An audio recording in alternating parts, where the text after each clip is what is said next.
Mirror, mirror on the wall, who is the fairest of them all?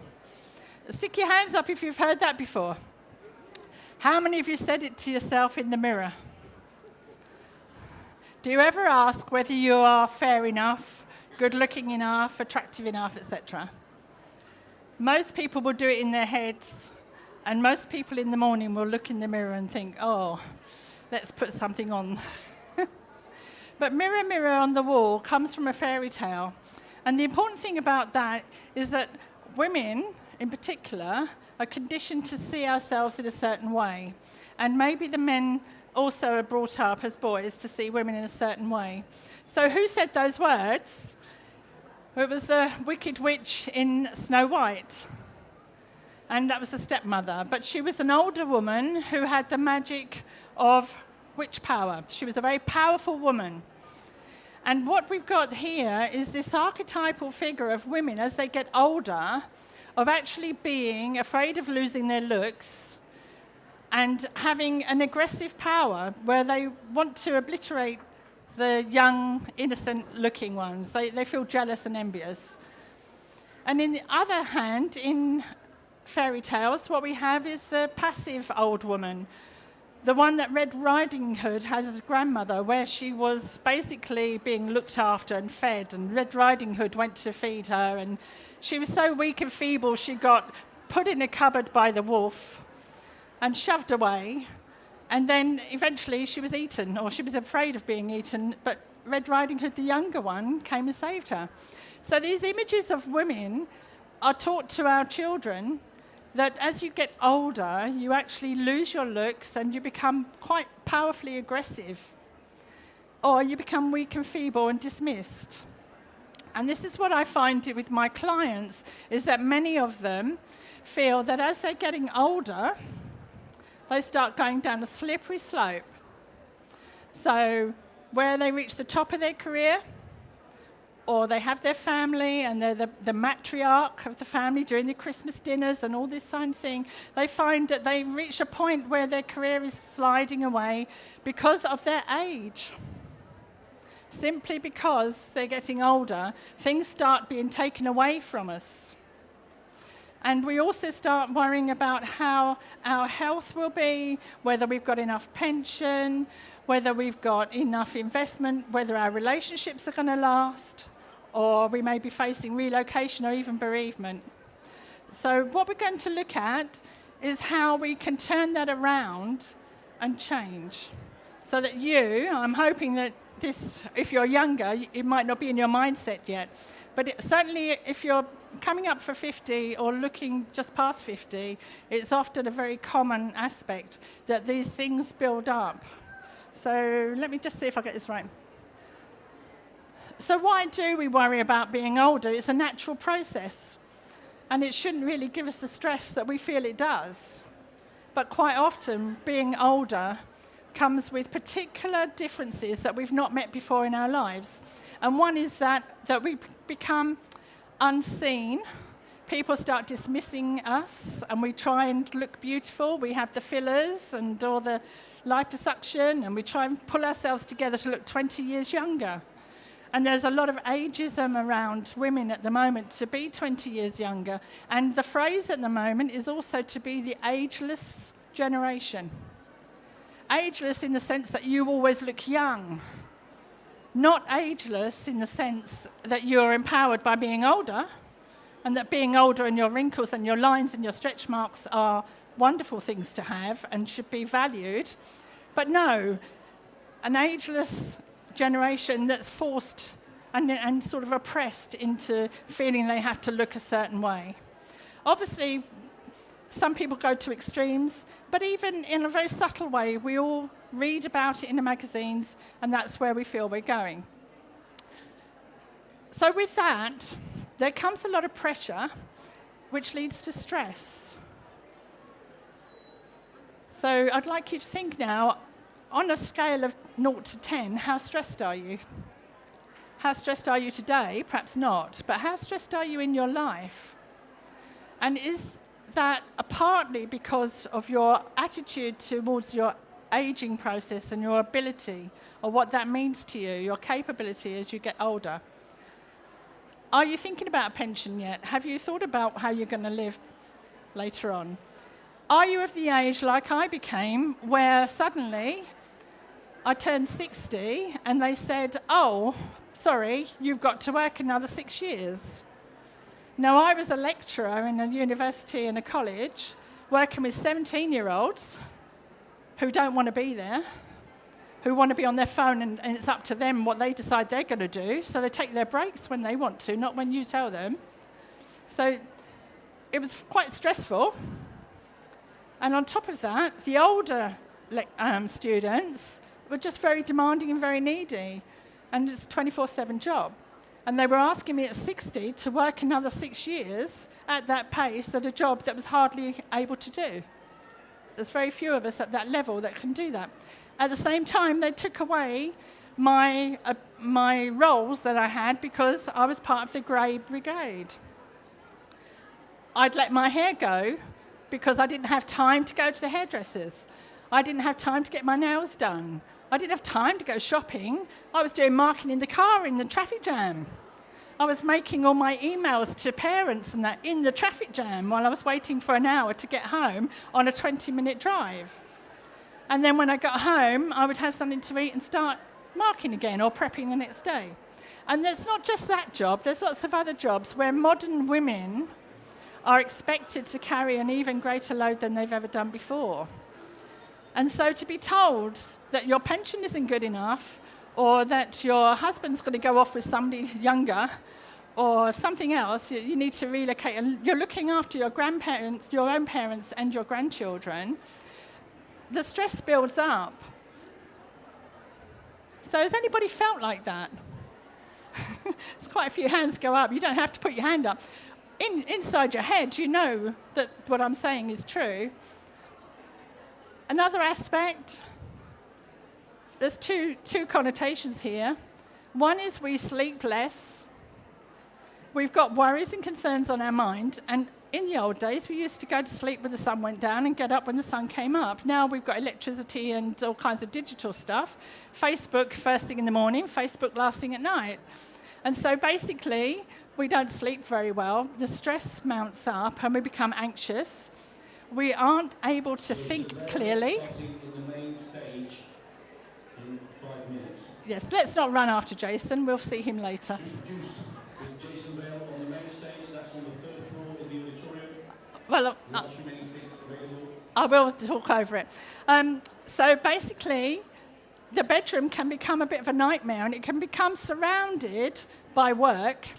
And then if you are made redundant or you are retired, that may all disappear, and then where are you? A lot of people feel empty nest syndrome, not just because their children go off to university later because you're older parents, but also because you have no job. And the thought of going for a career interview, go and get yourself dressed up now and sell yourself. You know, your hair's not the best it used to be. You've got more wrinkles, you're tired, you're not sleeping so well. And the other aspect is the sexual side, relationships.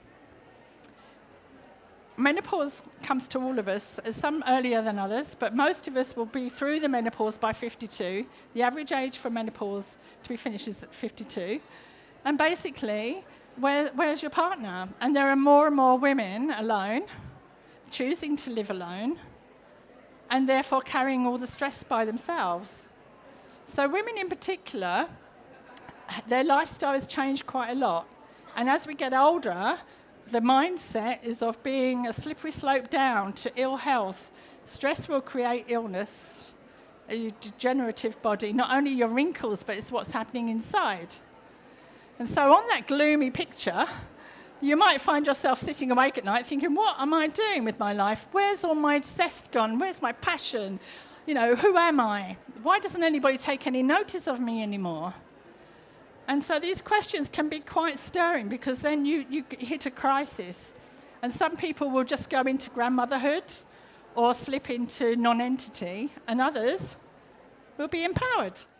So here we have this beautiful rose. It's a symbolic of what we hope our lives is going to be, how we think our life is going to end and what we think our retirement is going to be like, and how we think we should be fulfilled, how we feel that we should be meaningful and have purpose in life, because that's what we get from a job quite often, is a feeling of purposefulness and a feeling of empowerment. We matter, people listen, and then it's starting to fade. What I'd like you to do now is have a look on your seats where there'll be a little leaflet. And that leaflet is offering you something that you might like to fill in at the end. If you want to sign up for it now, it's a free sleep experience challenge. It's just 5 days on the trot, where I will spend 20 minutes in the morning and 20 minutes of the evening, where if you feel you would like some support with sleep, or to know how I work and how I could work with you, you've got a free offer just to tune in, and you've got 2 opportunities a day for 5 days. That might suit some people. And if you would like to do that, you're welcome to go on to that now. It'll open up a page, and then you can just sign up for it. You've got the leaflets there. If at the end you would like to do that, then Laura at the back has got a box, and she'll take the tabs if you want to fill them out. Okay, so just give you a heads up on that. It's a free offer. It just gives you an opportunity to find out how I work with you, but also it will give you some really good steps and help you with the sleep, if that's your problem. Okay. So if we don't have sleep, there's so much research being done on how that lack of sleep will deteriorate your thinking processes and your bodily functions. It will inhibit so much of your nutritional balance because it will stop your nutrition being digested properly. But something else happens inside as we get older that causes wrinkles. It's not just the sun. Some people will say it's the sun that causes wrinkles. A lot of the wrinkles are from inside. So I'm going to show you a little bit of you. This is you on the inside, and it's absolutely stunningly beautiful how you are. Just 1 minute.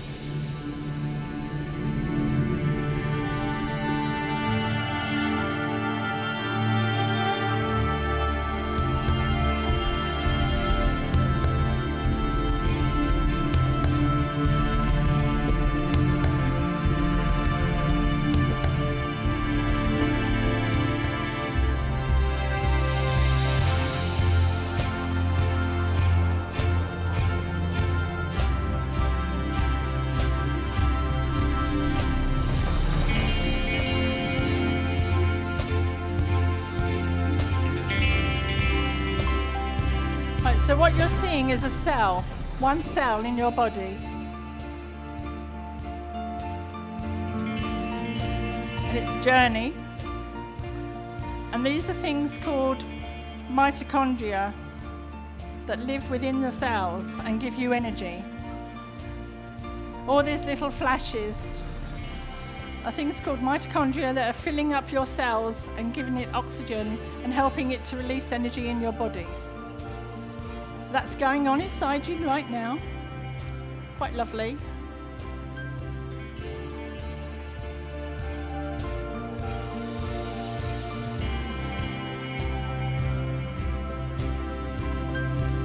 That's just one cell. You've got millions.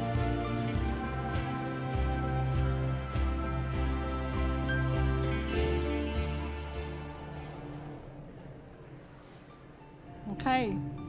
Anybody seen that before? Have you seen inside yourself? Obviously, it's a representation. However, that is how beautiful you are on a very microscopic level. You have so much activity in you, so much energy being generated.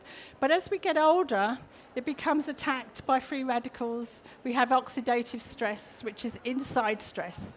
So the stress inside you actually starts to attack your cells. So you see that beautiful cell living there, full of all its energy. And then actual physical stress and not eating properly, not sleeping properly affects your cells in your body, but so does the food you eat, the environment, too much light, too much electricity, noise, sound. So whereas children are so resilient and they're bountiful with millions of those, and they produce millions of antioxidants to fight off the disease, and all these oxidants that come in, the what we call rusting of the cells. As we get older, it diminishes. So by the time you're looking at me in my 60s, then basically I've got about a third of those lovely little things running around. And a lot of them have been destroyed. Actually destroyed. So part of me, whoever I was, now doesn't exist. It's ruined. It's got lines. On the inside, I don't see it. But this is where our degenerative diseases come from with our hearts and our major organs, because they're being attacked by those things. So here's your pretty cell. And this is what happens with free radicals. They come in. The antioxidants, when you're young, will fight off per free radical that comes in. There's plenty. And we actually produce free radicals ourselves. And the nature is in balance. But as we get older, it becomes more like this. We don't have the resistance to fight off the free radicals. So the oxidation happens. I'm coming back to Snow White with the apple. Yeah, the wicked witch, mirror, mirror on the wall, who is the fairest of them all? This beautiful apple, left to its own devices, would take longer to deteriorate than if we cut it open. If we cut it open, you know what happens. I haven't got a knife with me, but basically you know that that lovely white center will soon become brown.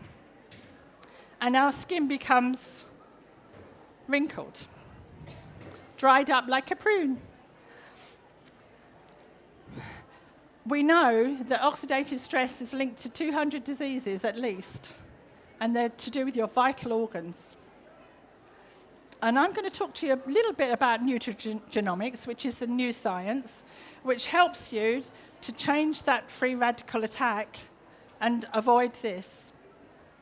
On my stand, I've got a couple of these products which are resistant to the free radical attack and help your body to actually produce more. So what happens, I'm not going to go into the science of it, but what happens is you can actually have a process in your body that is triggered, and that trigger actually makes you produce 40% more antioxidants than you would do if you were left alone. I'm telling you about these because this is a new science. There is hope for us because already that product helps you to produce 40% more. Everybody, child or old person. People who are older like me, it's more likely 70% more. So we actually halt the aging process. And obviously, as they do more research, we go back in time. We'll be able to rejuvenate ourselves. So what can you do to be youthful and rejuvenated? What can you do other than take something external, a pill? And what can you do other than waiting for the wrinkles and the dried up old fruit? What can we do to change society that makes us seem like a wicked witch just because we've got older? So I'm going to give you some techniques. The Secret Calm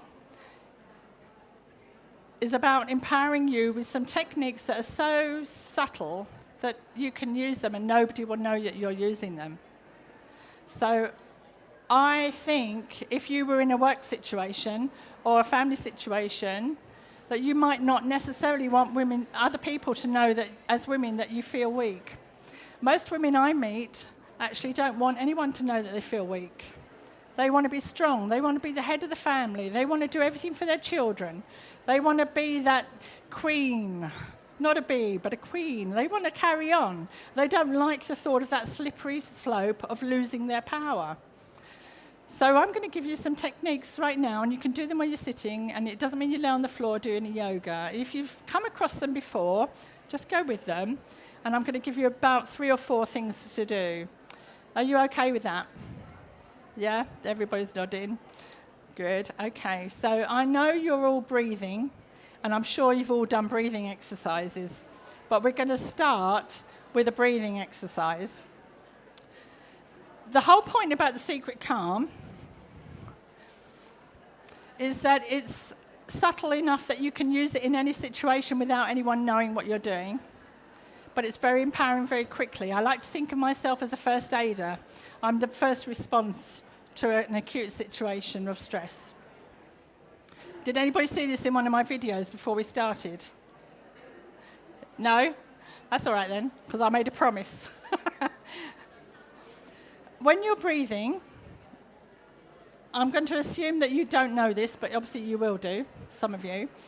When you're breathing, I'm going to take this off. If it come off. No, it won't.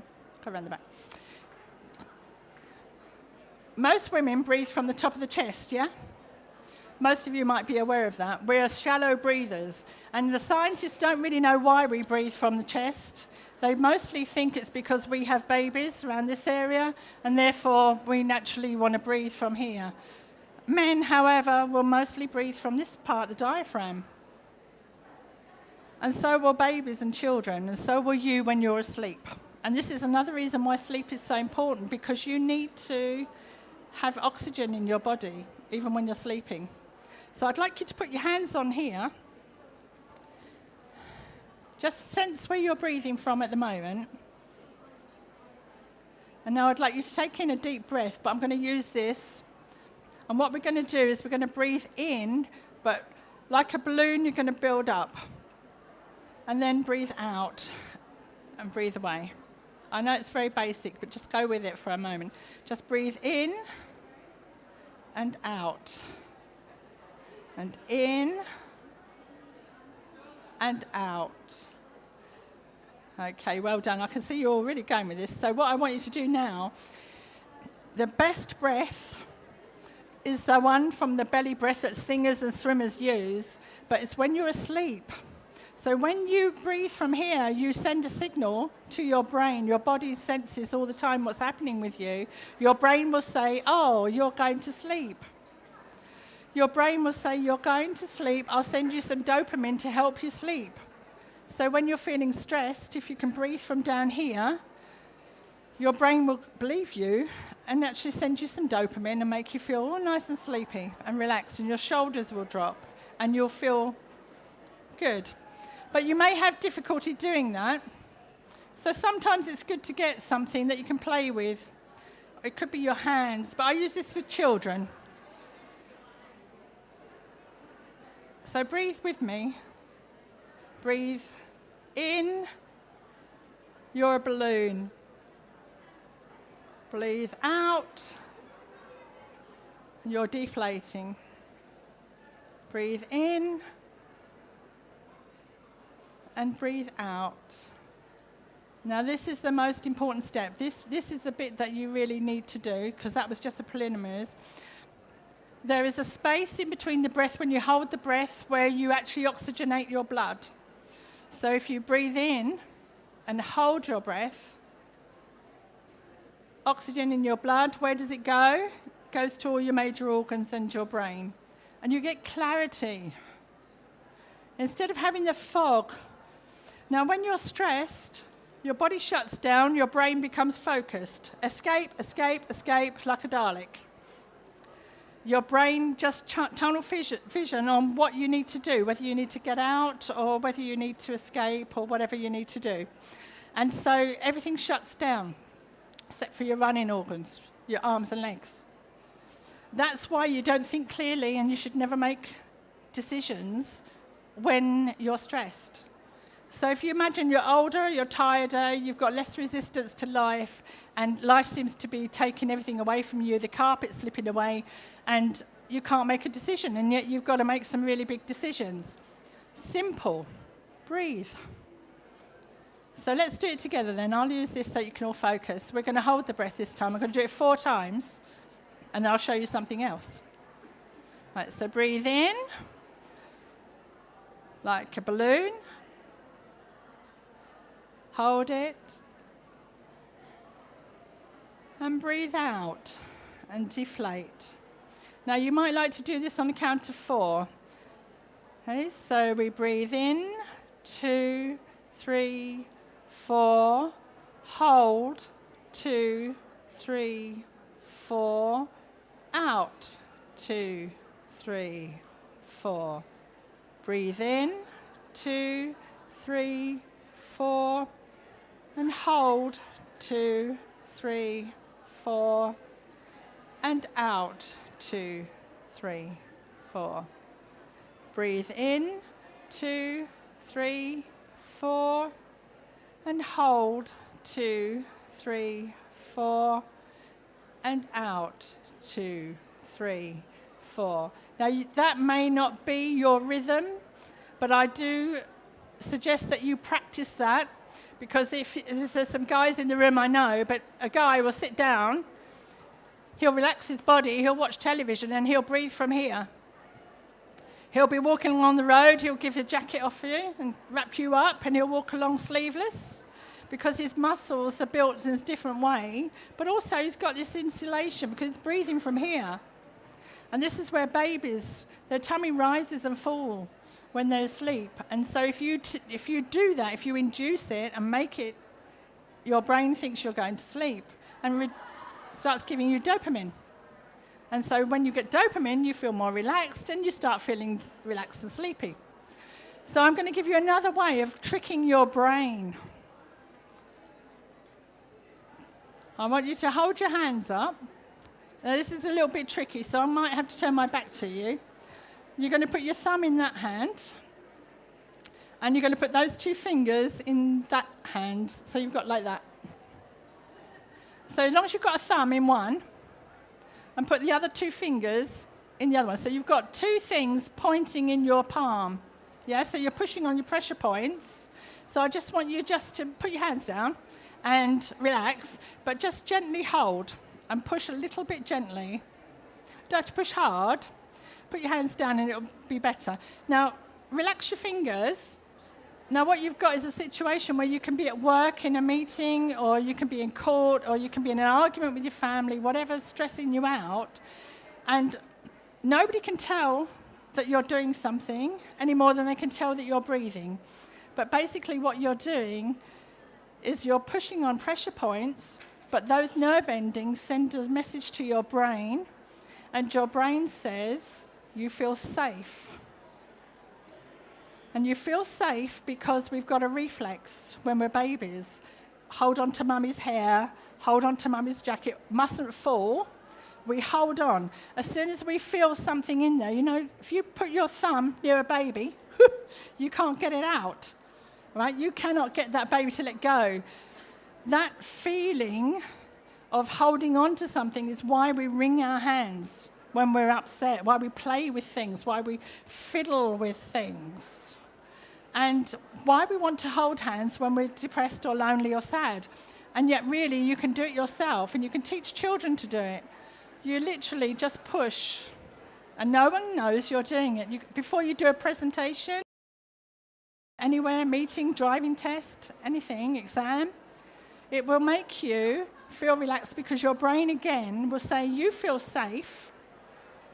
When you feel safe, you do not have to feel stressed. And if you don't feel stressed, you can have some more dopamine and feel more relaxed. And the brain, your brain, loves to give you dopamine, loves to dope you up. And it's so simple. You can use something. You could use a pen or the armchair. You could use something else, but your fingers and thumb, nobody can tell you're using it. Okay? Mirror, mirror on the wall, who's the fairest of them all? This will have you smiling. But there's a secret to smiling. Let's move this on a bit. When you smile, you're moving these muscles. I used to be a dental nurse a long time ago. That's how I got into teaching, health and social care. You've got nerve endings along here that we inject, yeah? But these muscles are connected to your brain, and you can trick your brain again. What you can do is if you push in there, it'll actually hurt or ache. I'm going around the mic. okay? And when you smile, you use the same muscles as you do when you cry, when you're angry and you're passionate. You're angry, you're smiling, you're laughing. You use those same muscles. It sends a message to your brain saying that there's an emotional response happening. And so what you need to do is trick your brain to give you the emotional response that you want. So what you can do is when you get up in the morning, no matter how bad you feel, any kind of sleep you've had, first of all, notice, are you sleeping from your tummy? Are you breathing from your tummy? Usually first thing in the morning you will be. Look down before you move. Stay in that lovely state. Right? Try and keep that going. Make your way to the bathroom. And when you go in the bathroom, be brave. And look in that mirror, because you don't want to usually, because you know you're going to look rough. But if you look in the mirror, I want you to say this to yourself. Victoria is a pain somewhere else. Right? She told me I've got a smile. I challenge you to smile at yourself in the mirror, first thing in the morning, and actually get this muscle working so that it releases serotonin, the happy drug, the drug that makes you want to fall in love, the chocolate drug.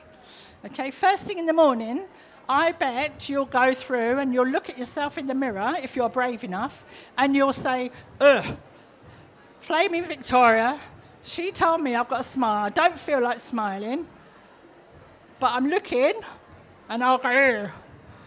And as soon as you do that, you've done it. So then you'll think, silly sausage. And then you'll go, that woman, she's mad. And then you'll start smiling at yourself. And the point is, you can practice smiling at yourself. And it's not anything to do with psychology. It's to do with physiology again.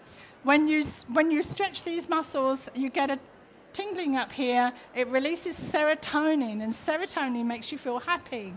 And that's why when you are crying, I'm sure some of you have cried yourself to sleep sometime, either as a child or a teenager in love, and you're sobbing on the floor, you can sob yourself to sleep because the serotonin will kick in, but so will dopamine, and it will make you relaxed. And you can go into a kind of like euphoric bliss before you fall asleep, even though you're devastated. And often bereavement and tragedy can do that, where someone will be literally sobbing for a long time.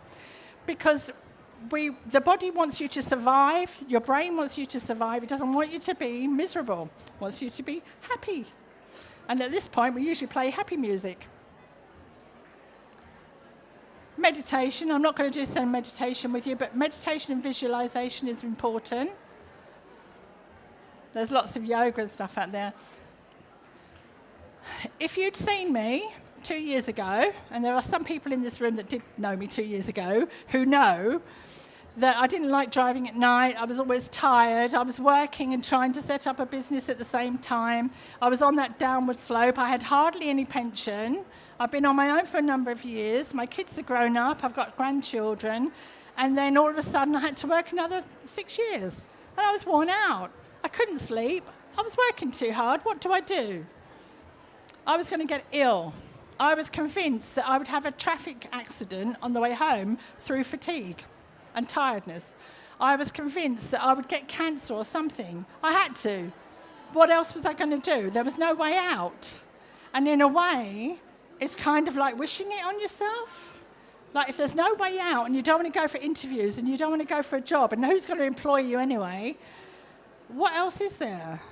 And there's that little self-sabotage part of us that would actually say, well, let's give up then.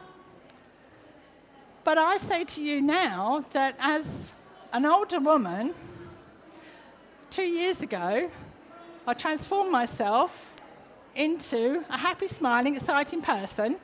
I feel sexier, I chat up the guys, I've got a business, I've got more money, I work 10 till 4 when I want to, I don't usually do weekends. It doesn't matter how you manifest that, it's what do you want? Do you want to go and sit in Barbados and have a beach life? Have you got someone in your life that you're happy with, or are you looking after somebody who's ill, other challenges in your life and you can't see how you can be like this, but is there a desire? What is your desire? For me, it was freedom and an income. But now, I want to travel, I want to get some decent clothes, I want to lose a bit more weight, I've got a couple of guys I'm looking at, I'm thinking I've got freedom, and do you know what happened? I'll step forward for this one, she says. I became what I want you to become. And if you're younger, I want you to work towards it. I want you to be a teenager. Okay? No more grey hair, getting pushed by in the road, ignored by your family, told that you don't count. Mum, you don't know what you're talking about. Mum, let me do that for you. Give it to me, I'll do it quicker. Okay, dear, will you do it for me? Because it'll take me half an hour and you do it in 10 minutes. No more losing guys to other younger women, younger versions. None of that. We get toy boys, The point, I do.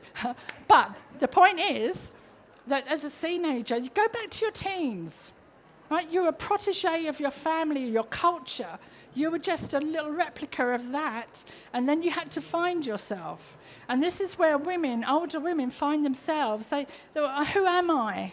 I'm a mother, I'm a grandmother. Who am I?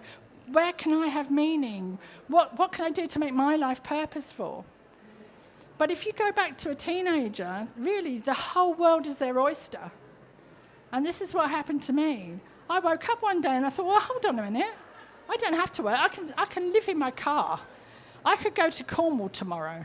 I can go to Scotland and see friends. They'll put me up. I can go and buy another house. I can sell the house I've got. I could do a bit of work here. I can do a bit of work there. Okay, does it matter? Does anything matter as long as I'm happy? Because I've never been happy in my life as much as I am now. Because the world is my oyster, and the world is your oyster, and you can make it what you want. So a teenager, as you know, they're blasé, they're invincible, nothing is going to hurt them. They're just going to go forward. So how do we get to be a teenager where you're seen to be absolutely phenomenal? Sexy. Sexy in the attractive sense. Sexy that people want to be with you. That you're not pushing and not pushing about money and pensions. It's about self-fulfillment. Yeah? So how do we do that? The first thing to do is actually look at the situation around you at the moment and decide how to handle that stress. Some of it is mindset. So when I work with people, I work with the physical, the emotional, and your mindset. And it isn't, you can't just say change your mindset. You have to change the whole lot together, and you have to have techniques to do it. Do you really want to spend 3 days on a course or studying a book? You might love reading, but do you really want the long route? It depends where you are, isn't it? When I was 40, I had plenty of time. When I was 50, I was enjoying it. I love every age, by the way. When I was 50, I look forward to being 50. But when I was 50, I was looking forward, and then I thought, hold on, I've only got 10 years. And to be honest, 10 years goes like that as you're older. Einstein said time is relative. It's relative to how much you've got left. 20 minutes to a child, wait for your dinner, 20 minutes is like 2 hours. 20 minutes to somebody my age or somebody even older is like, what? Are we there already?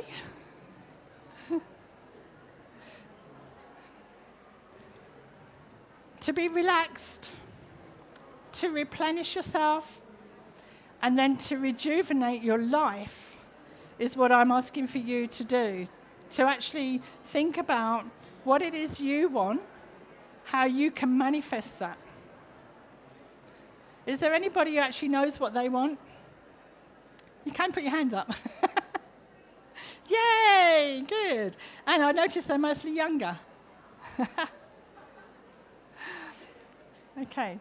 So coming back to the 5-day challenge then, if you are feeling stressed or you're feeling that you have problems sleeping, then I'm just reminding you that this is free, and I'm just giving my time up from the 26th of February for 5 days, I'm just going to do 20 minutes in the morning, 20 minutes in the evening, just to show you a different way, basically. So if you're interested in that, you do have a little form there that you can fill out and put in the box at the back. So I'm going to give you another little thing to do, if you're willing. Yes, some people are nodding, that's good. Okay. I want you to close your eyes for a moment, because I think you trust me enough now to know that I'm not going to sit on your lap. If you just close your eye for a second, I'd just like you to listen to the noise, and then just think of yourself sitting in the chair. And as you're sitting there, you are the most important person in the room. It doesn't matter what else is going on around you, it's what's happening for you. Listen to what you're focusing on. What does your brain focus on? As you're listening just around outside you, what are you listening to? Can you find something good in it?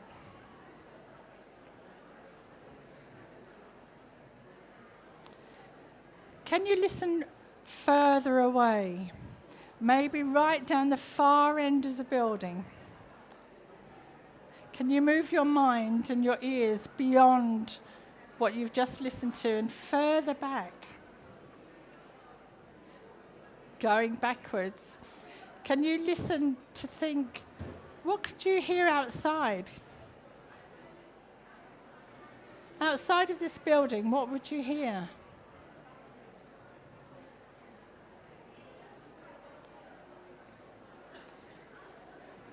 What kind of sounds are there in the town outside?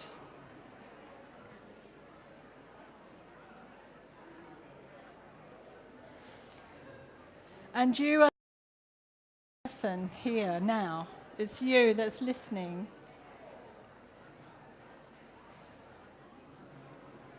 Take a deep breath. Relax your shoulders.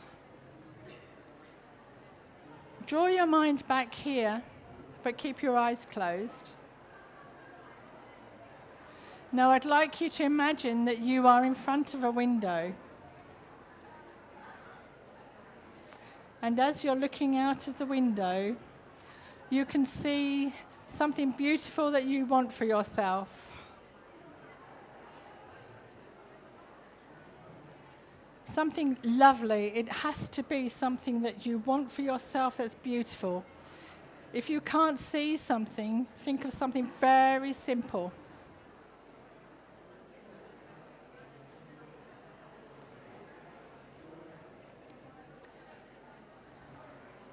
I'd like you to hold on to that vision and feel that you can actually have that, and that's yours now for the rest of the day. It's your gift to yourself. It took 30 seconds for you to just be quiet and to be still and to breathe and to look for something good. And I'm hoping that you'll do that. And I'm hoping most of all that you'll smile in the mirror and do that every morning, and you'll start to see a big difference in your life, as says Yoko Ono. And if you don't know who Yoko Ono is, please look her up. But the important thing is just smile in the morning. And I would love you to think of me when you're grimacing and thinking, that silly Victoria, she's mad. I want to see you smiling, even if you're angry with me. Just look in the mirror and go, Victoria. Okay, so it's been lovely working with you. We've got Laura at the back there with a bucket if you want to put any of your forms into that. I'd love to speak with you about...